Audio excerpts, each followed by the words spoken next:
Hey, how's everyone doing today? Doing well. That's good. That's good. So I forgot to do the YouTube stuff yesterday. I'll make sure to do that today, and I'll send out emails about that, like a link to the YouTube and stuff. And what else? Oh, also, yeah.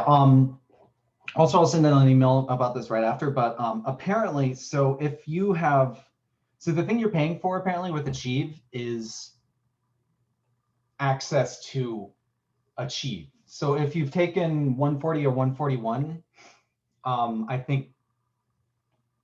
I guess last semester, they used Macmillan. They use the same text for 140 and 141.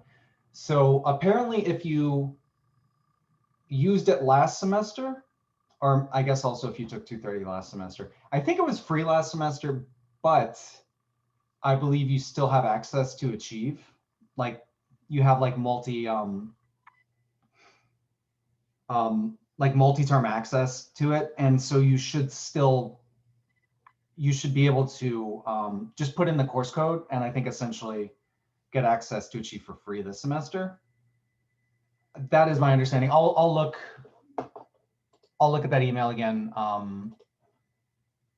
figure that out, and then let you guys know. But I think if you've gotten access to Achieve and like last semester, then you should be able to get it for free this semester, I believe. But let me know if that's not the case. Let me see. Did I find a way to post my notes after class? Yeah, I would definitely take your own notes. I would definitely suggest doing that to begin with. I have not done that yet. I was rather busy yesterday. My apologies, but I will try to figure that out this week.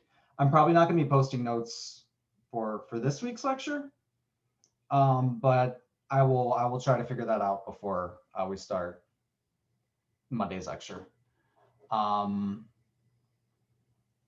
So when you click the link, it automatically gave you the option to switch from Math 141 to this class for free. Okay, that's good. That's good. I'm glad to hear that because $105 is a fucking ripoff. Ridiculous.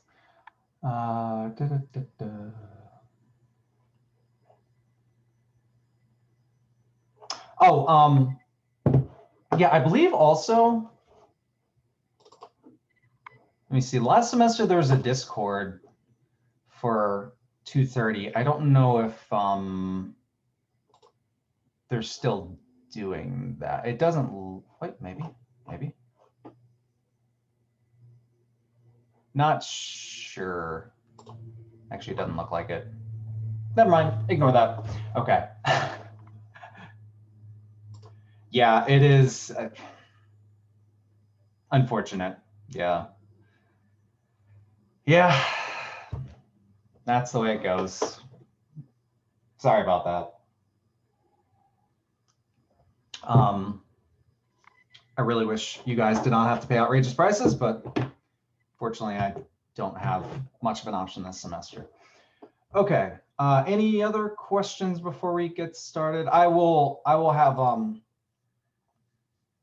I'll send out the course syllabus after class, after lecture, and I'll have the section syllabus to you by the weekend.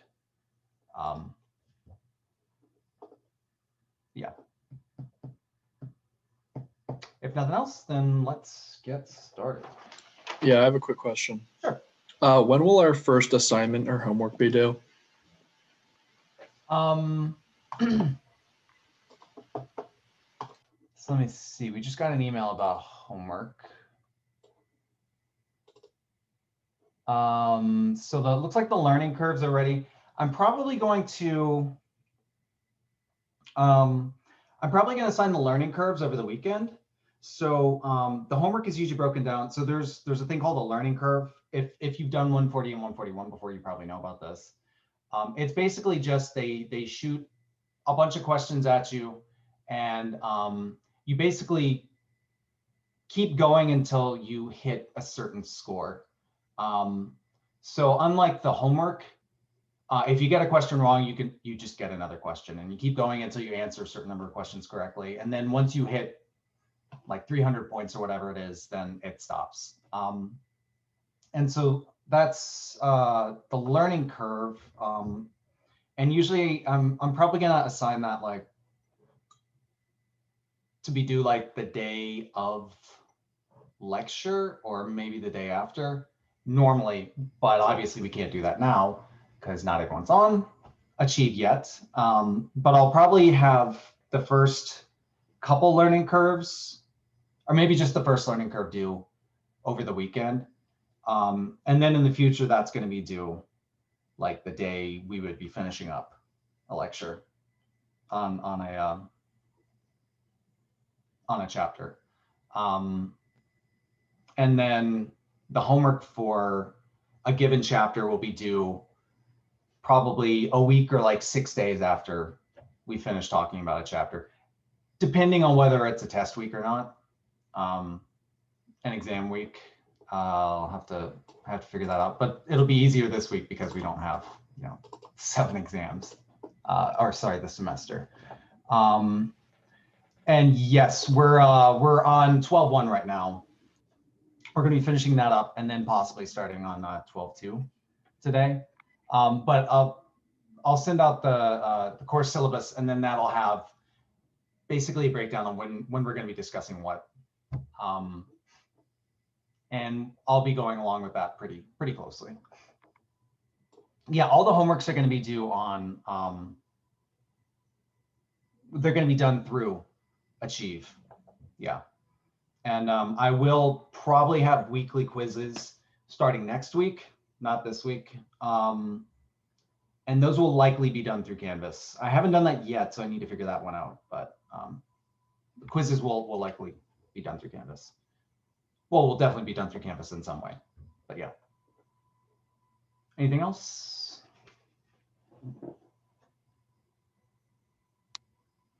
Yeah, could I ask one thing real quick?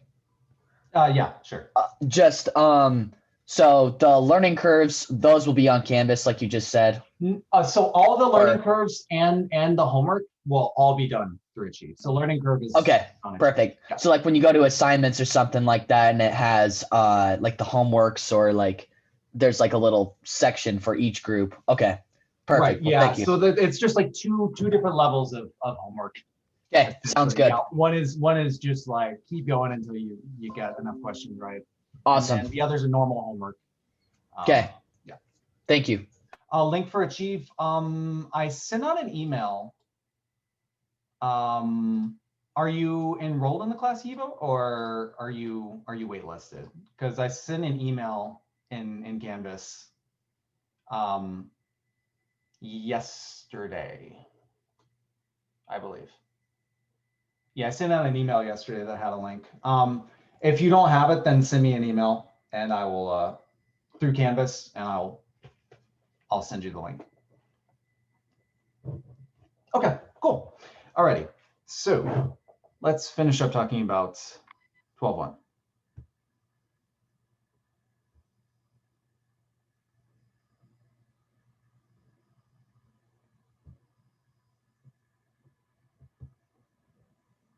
Okay, so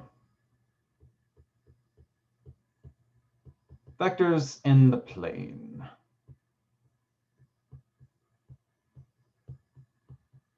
Continued. Okay, so so just picking up a bit where we left off last time. So we saw that for a vector has two characteristics. It has direction, and it has magnitude or length, if you think of it as an arrow. And we started looking at vectors geometrically. We thought of them as arrows in the plane. And So it doesn't matter where a vector is located, right? You can take a vector and you can move it around the plane. As long as it has the same direction and the same magnitude, it's still the same vector. So every vector is equivalent or equal to some vector which starts at the origin, some arrow starting at the origin. And so we saw if we have a vector which starts at the origin, pretend that starts at the origin, ends at the point AB,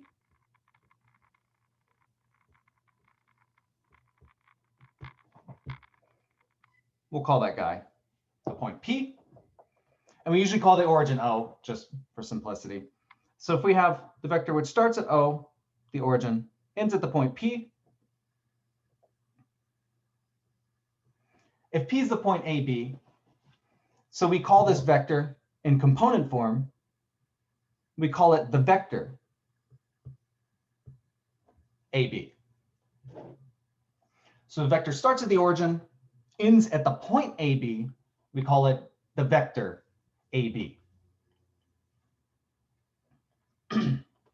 So you can think of this is component form. And note that we use, once again, we use triangular brackets to denote a vector because it's different than a point, right? A point doesn't have length, it doesn't have direction or magnitude, it's just a point. A vector has direction and magnitude. They're two different things, so you need to refer to them separately. So we use triangular brackets for vectors. So this is, we call this writing this in component form. So the first entry we call the x component, or as we'll see later, you can also call it the I component. And the second entry we call the y component. So the components of a vector are kind of like coordinates of a point. You have the x component, you have the y component. So if you start a vector at the origin, the x component tells you how far in the x direction does your vector go. And the y component, it could be negative also. The y component tells you how far in the y direction your vector goes. In this case, for this example, it's going in the negative direction. So you also, so it tells you like how far and whether it's positive or negative. And that's a useful way to think of it. So of course, not every vector is going to start at the origin. So if we have a vector which starts at a point P and ends at a point Q, and we want to write in component form,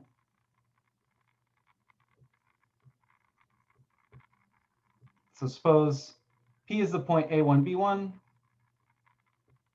Q is the point A2, B2. So let's say this is our point A1, B1, and this is our point A2, B2. And we want to look at the vector which goes from P to Q. We want to write this in component form. Well, the way you could do this is you could take your vector, translate it to the origin, and look at the point it ends. That's one way to think of it.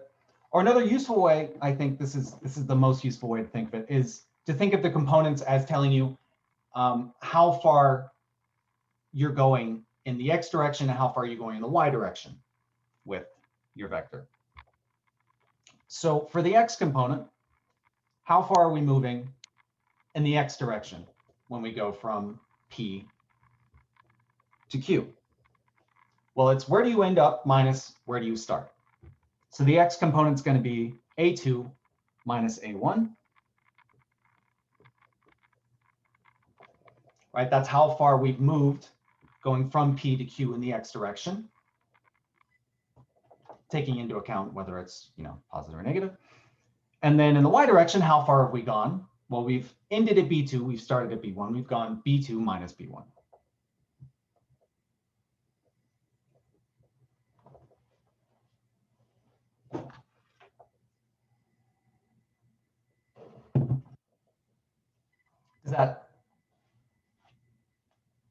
Makes sense. I think that's the most useful way of thinking about the components and the easiest way to remember this. So for instance, say P is the point 2, 2, and Q is the point, let's say 3, -4. What is a vector PQ in component form? So what is the X component of PQ? It's 1, right? We've gone from 2 to 3. X has gone 3 minus 2. It's increased by 1. How about the Y component? -6, right? We've gone from 2 to -4, so we've decreased by 6 in the Y direction. Lovely. In the Y direction, -6. And so that's our, that's how we write our vector in component form. Okay.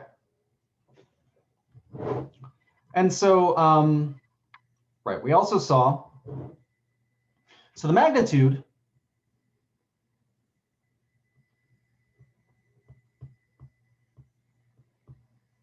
if we have a vector v, if we write it in component form as AB, we saw if you have your vector as an arrow, the magnitude is just the length of the vector. In component form, we use the distance formula to derive the formula for the magnitude or the length of v, but it's just a square root of the sum of the components squared.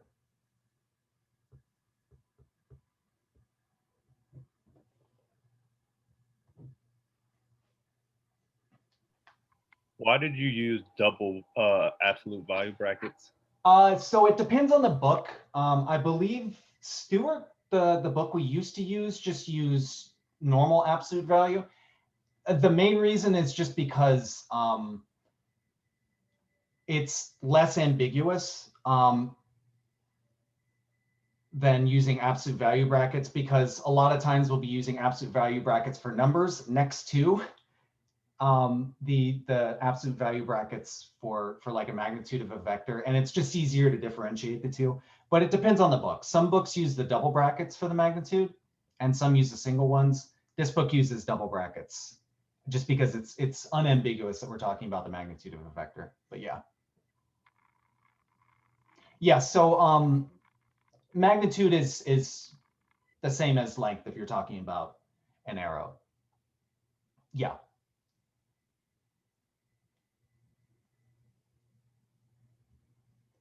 The formula, what did I say? The formula with the double absolute value brackets. So this just means magnitude of v. And we'll use magnitude and length interchangeably. But if we're talking about like velocity, it doesn't make sense to talk about the length of a velocity vector. Magnitude means speed in that case, but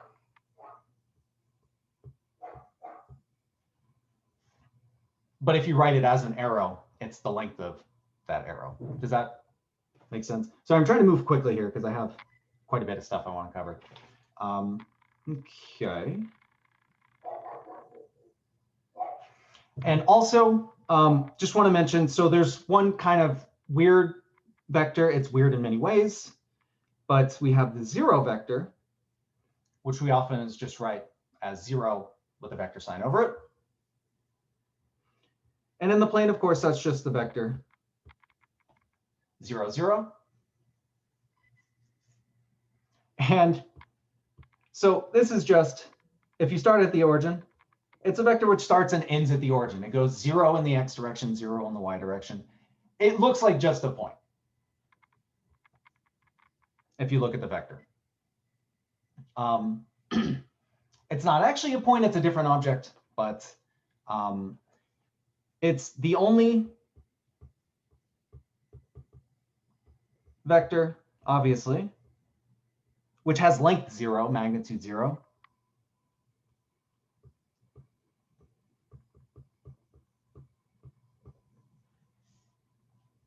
So if you take the magnitude of the 0 vector, it's square root of 0 squared plus 0 squared, you get 0.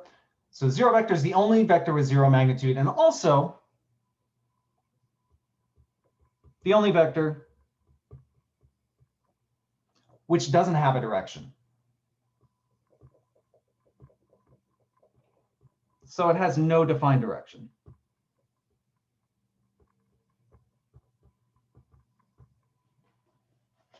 Not super important, but we'll get into some stuff later where we have to talk about like angles between vectors, and the 0 vector is always kind of weird in this respect. So just remember, every vector has direction but the 0 vector. 0 vector is kind of strange. Okay. So let's look at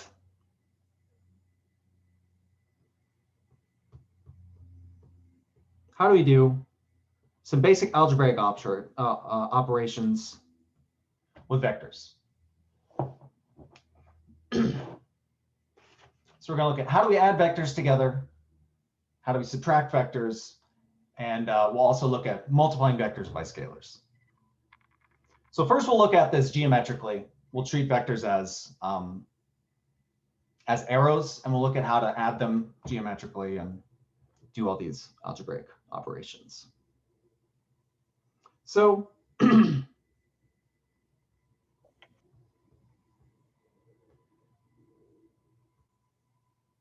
suppose we have two vectors and we want to add them together. Suppose this is a vector v, and this is our vector w.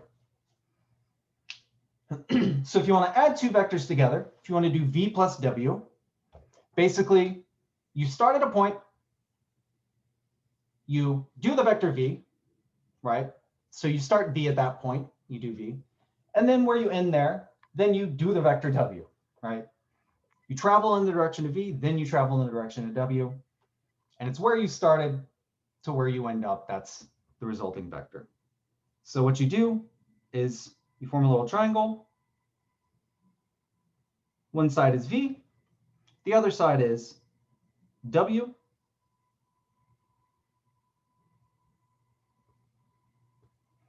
And the resulting vector,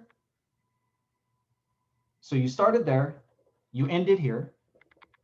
That's the vector v plus w.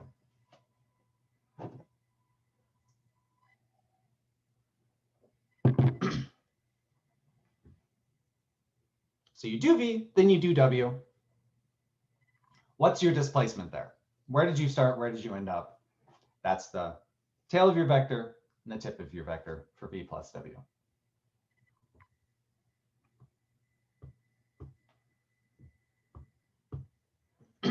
Does that make sense?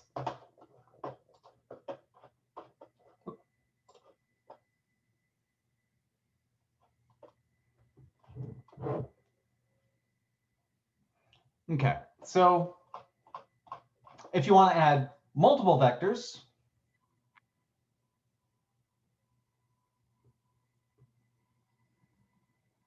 say here's v1, say this is v2, and say this is v3. So if you want to add three vectors, you do the same thing. You do v1, then v2, then v3.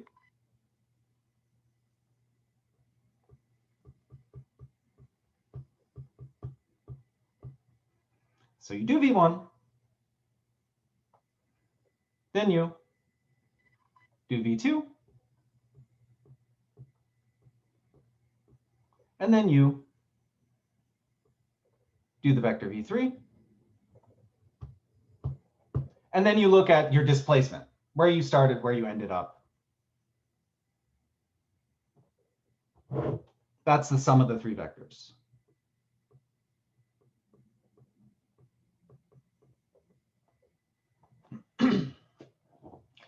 don't worry too much about this. You're not really going to be doing a lot of this geometrically. But it's important that you understand the process here. Okay, any questions about that?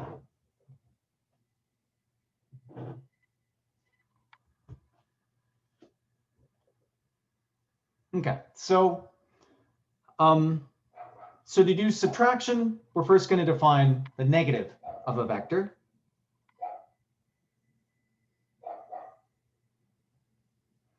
So if you have a vector v, we define negative v as the vector which points in the exact opposite direction, but has the same length.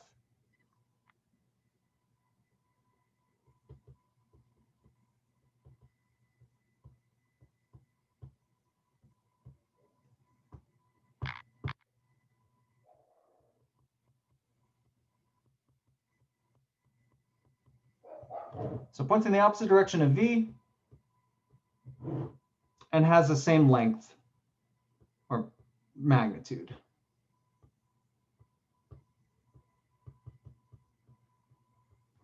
Right, so if this is your vector v, negative v is the same length, but points in the exact opposite direction.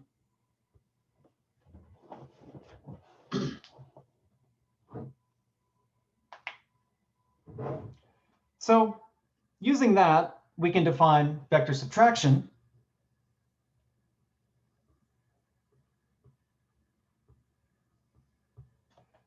as, so if you subtract w from v, if you do v minus w, that's the same as v plus the vector negative w.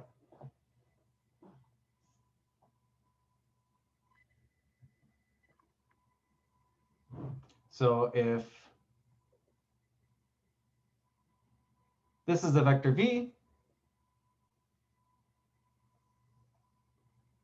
and this is the vector w, if we want to do v minus w,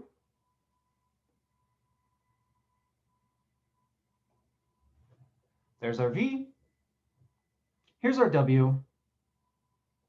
Let's start them at the same. Well, okay. If that's our w, then our minus w is the vector the same length as w, but points in the opposite direction. So v minus w is v plus the vector minus w. So you do v, and then you do minus w.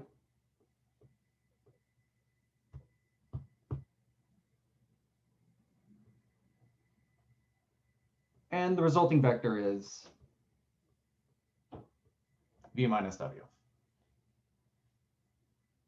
So that's one way to do it geometrically. There's another convenient way to remember this. So you can do v, and then you can do minus w. So you can start minus w at the tip of the vector v, or you can start v and w at the same place. So here's v. I can start them both at the same place. Here is w. And you can look at the vector, which starts at the tip of the negative guy, w, and ends at the tip of the positive guy, v. Actually, hang on, let me, whoop. My apologies, hang on. So this guy's v, okay.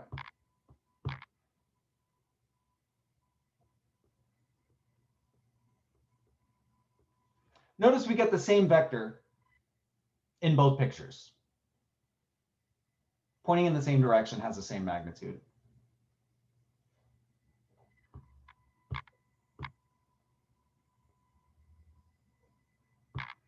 So if you want to do v minus w, so you can start both v and w at the same point.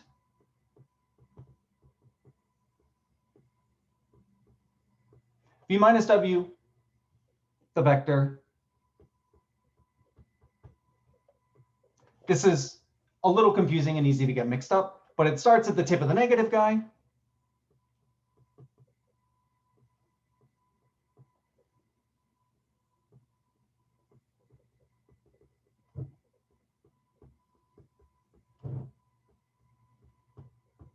And ends at the tip of the positive vector, v.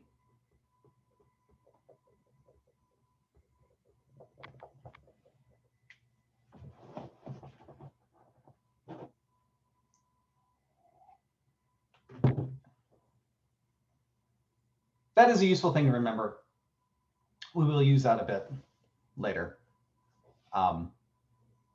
But yeah, that's a way to remember v minus w. So start at the negative guy, end at the positive guy, start them both at the same spot. Okay. And then, so that's, we can add two vectors together. We could subtract vectors.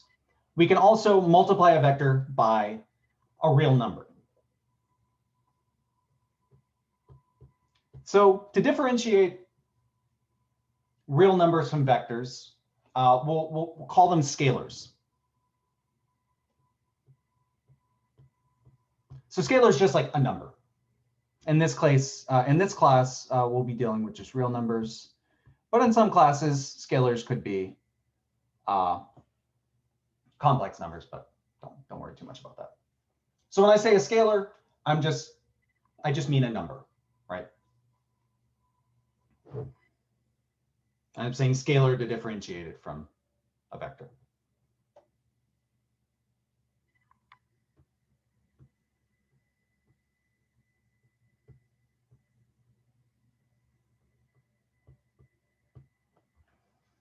So if lambda is some real number,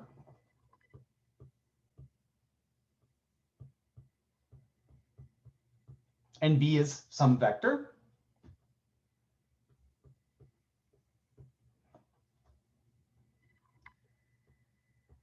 then what lambda times v does basically is it takes your vector v, lambda is some real number. Basically, you're just taking your vector v and you're stretching it by that number. You're stretching the magnitude by that number if it's positive. And if it's negative, you're flipping it around and stretching it by the absolute value of that number.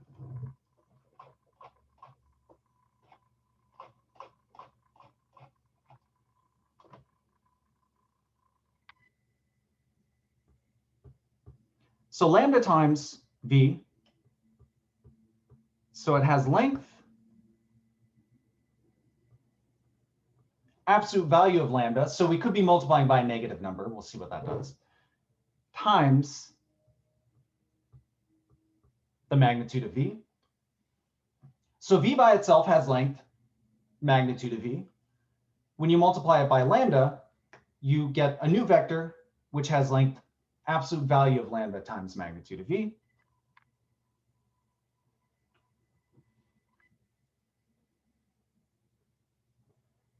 And the new vector also points in the same direction as v if lambda is positive.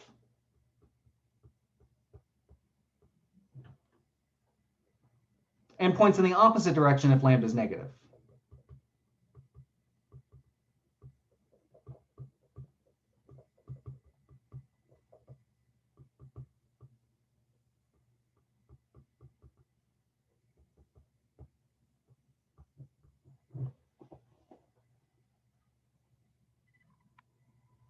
And then obviously,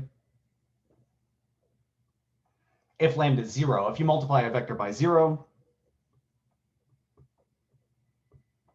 you just get the 0 vector.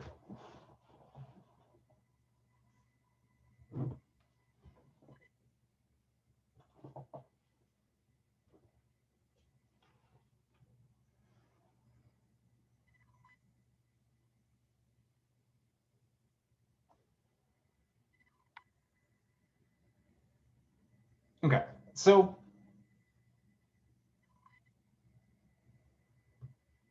if this is our vector v, then if I multiply v by, say, 2, then what I do is I get a vector, since 2 is positive, 2 times v is going to be pointing in the same direction as v, but it's going to be 2 times as long, right? So 2v is just going to be a vector 2 times as long, pointing in the same direction.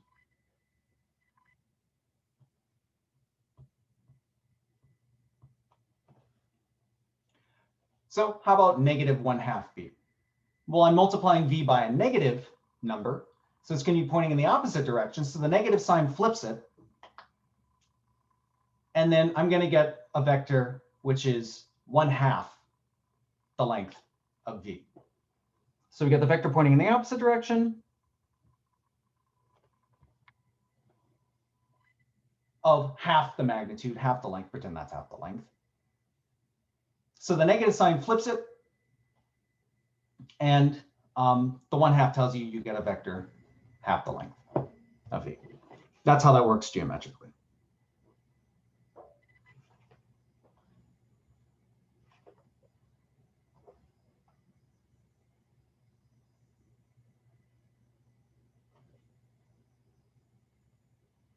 Any questions about that?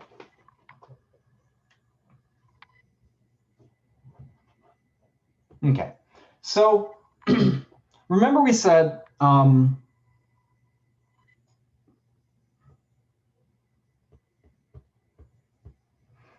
that 2 vectors are parallel if the lines through those 2 vectors are parallel, right? So if 2 vectors point in the same direction or point in the opposite direction, then they're parallel vectors.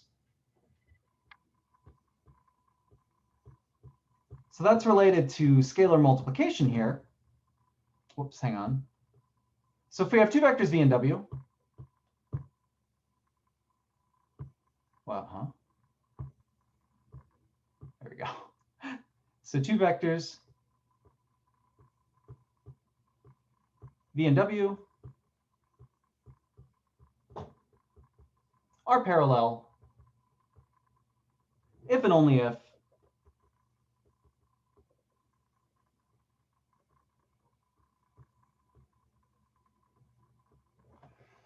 w is lambda times v for some scalar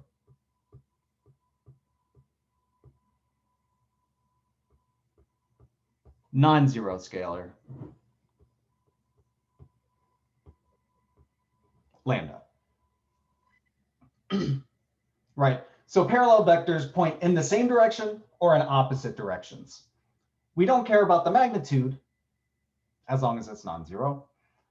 But if I have 2 vectors which point in the same direction, right, one is just lambda times the length of the other one for some positive lambda. If they point in opposite directions, then you just take the first vector, you multiply it by -1, and then you scale it by some positive lambda. So then it's just negative. It's just a negative scalar times your original vector. And all parallel vectors are like this. So if 2 vectors are parallel, then they're just scalar multiples of each other. Ooh, I gotta move. Okay. All right. Okay. So that's how we do this geometrically, how we add, subtract, and multiply by scalars geometrically. So in components, it's going to be really easy.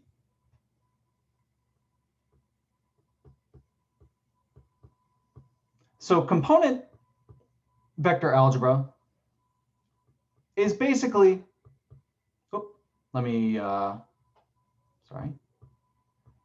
is exactly the same as normal algebra, the normal algebraic operations, except you do it component by component, right? So if v is the vector AB, w is the vector CD, then to do v plus w, you just add each component together. So the x component is the sum of the x components, a plus c. The y components is the sum of the y components, b plus d.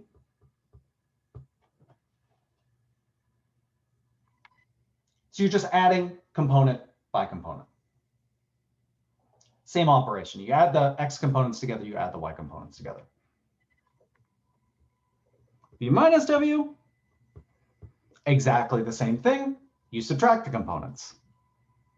So the x component is a minus c, x component of the first minus x component of the second, and then the y component is b minus d. Y component of the first minus y component of the second.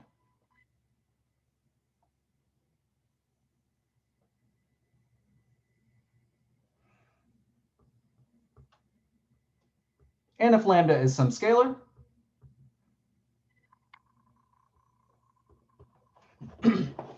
if you multiply the vector v by lambda, so the vector ab, what you do is you multiply each component by the scalar lambda.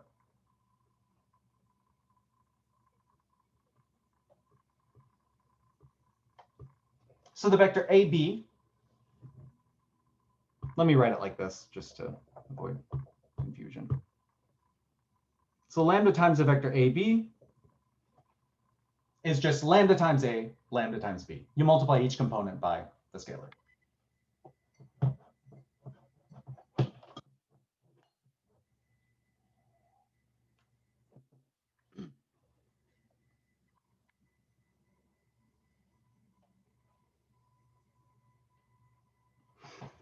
Okay.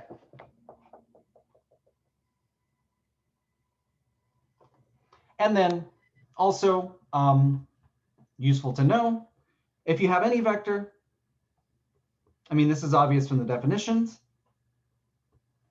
but if you have any vector and you add the zero vector to it,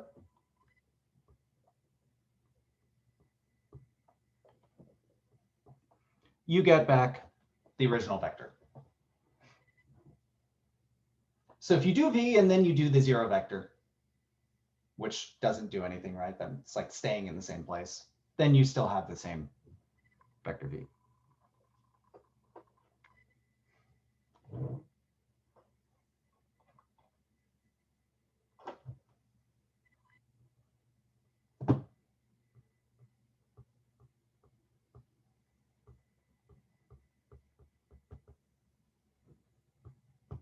And we have a few properties of vector algebra, which shows that algebra with vectors works exactly the same as algebra with real numbers, which you're used to. You can use all the same rules, right?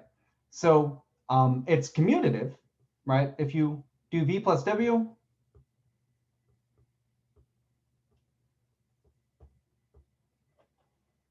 that's the same vector as w plus v. So it doesn't matter what order you add vectors together, you're going to get the same resulting vector when you add them.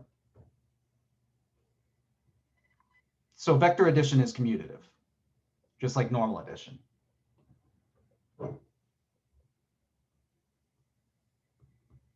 Also, we have the associative law.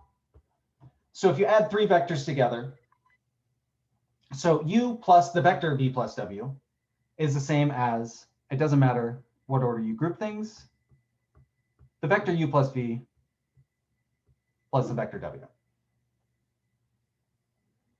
Right, so u plus v plus w is the sum of two vectors, the vector u and the vector v plus w. That's the same. It doesn't matter how you order your parentheses. That's the same as the vector u plus v plus w. That one's not super important. We won't use it too much, but it works the same way. And then we also have a distributive law, right? If you multiply the vector, or let me use v and w, doesn't matter. Multiply the vector v plus w by a scalar lambda. You can distribute that scalar through the parentheses. That's lambda times the vector v plus lambda times the vector w.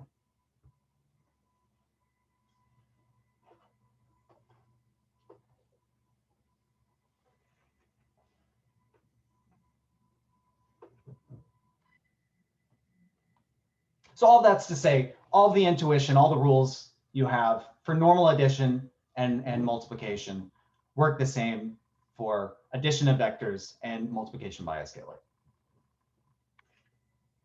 Okay.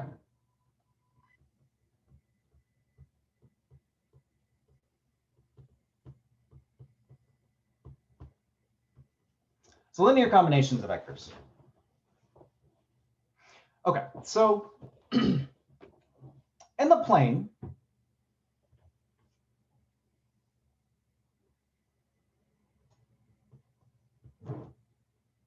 if you have two vectors v and w, which aren't neither of which is a zero vector, if these two vectors are not parallel, so if you've taken linear algebra, if you've taken 220, then you already know this. Then every vector in the plane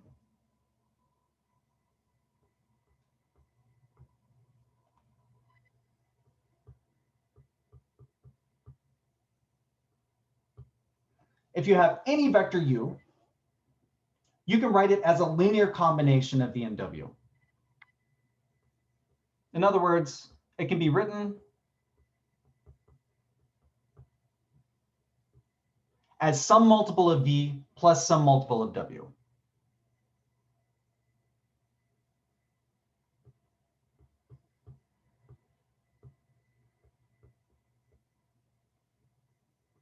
And it can be written uniquely.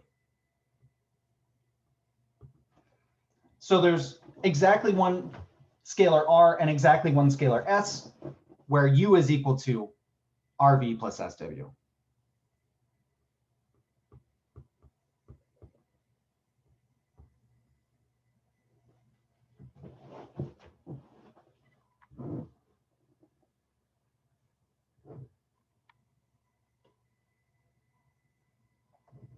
So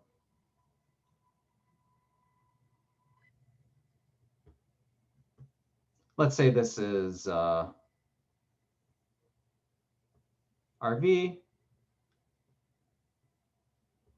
and that's our W.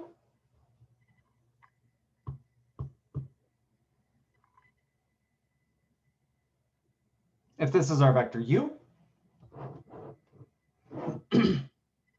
basically,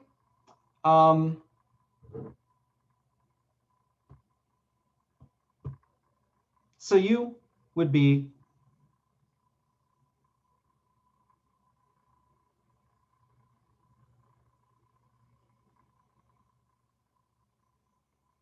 okay. That's okay. I'm not gonna draw a picture here. I would refer to the book. Sorry. A picture might be more confusing than enlightening here from me. So ignore the picture. But algebraically, here's what's happening.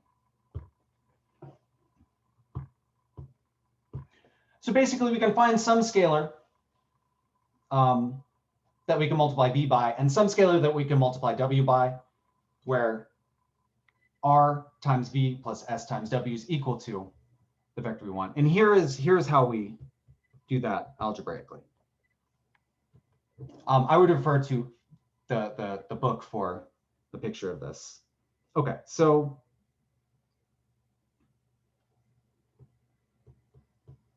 suppose u is the vector 4, 4. V here is going to be the vector 6, 2.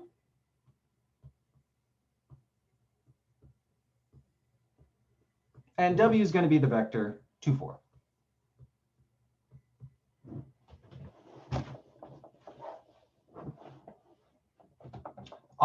Let me just finish this example. I might go over a couple minutes, my apologies.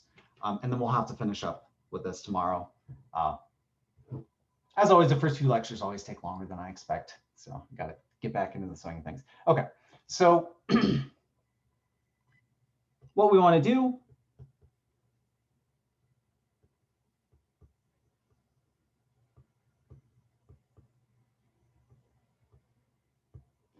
we want to write U as a linear combination of V and W. So we want to find a scalar R and a scalar S, where U is R times V plus S times W. So what we do is we do a system of equations, basically. So writing out what this means. So R times V is R times 6, 2. S times W is S times 2, 4.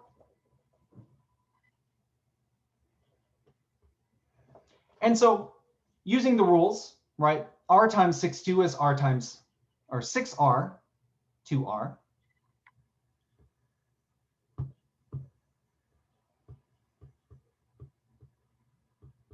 S times 2, 4 is 2 times S, 4 times S. So what we want to do is we want to write it as a single vector equals a single vector, and then we'll have two equations, right? Because the vectors are equal if and only if their components are the same.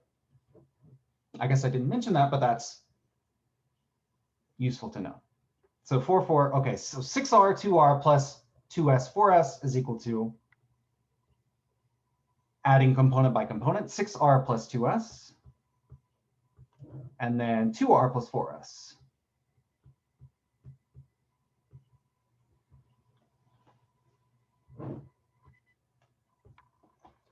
So we have two vectors, 4, 4, and then 6R plus 2S, 2R plus 4S. Two vectors are equal if and only if both of their components are equal, right? So 4 has to be equal to 6R plus 2S, and the second component, 4, needs to be equal to the second component here, 2R plus 4S. So that's two equations.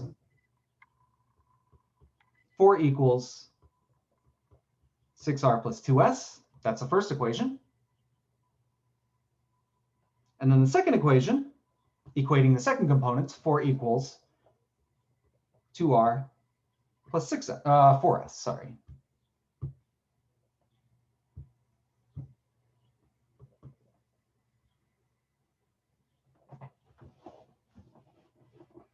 So hopefully you remember how to do systems of equations. You basically just want to, you can multiply and add these two together, and you want to do those in such a way that you can get rid of one of the variables, R or S. R and S are what we want to solve for. I'm not going to go through that, but that is how we do that. And when we solve, we see that R is equal to 2/5, and S is equal to 4/5 in this case.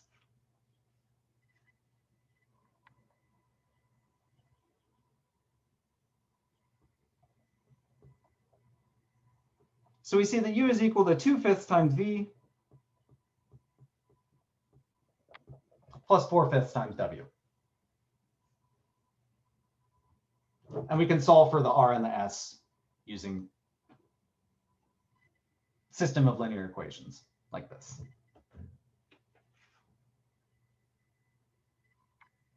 Okay. Any questions? Sorry that I went over there and did not get as far as I wanted. Okay.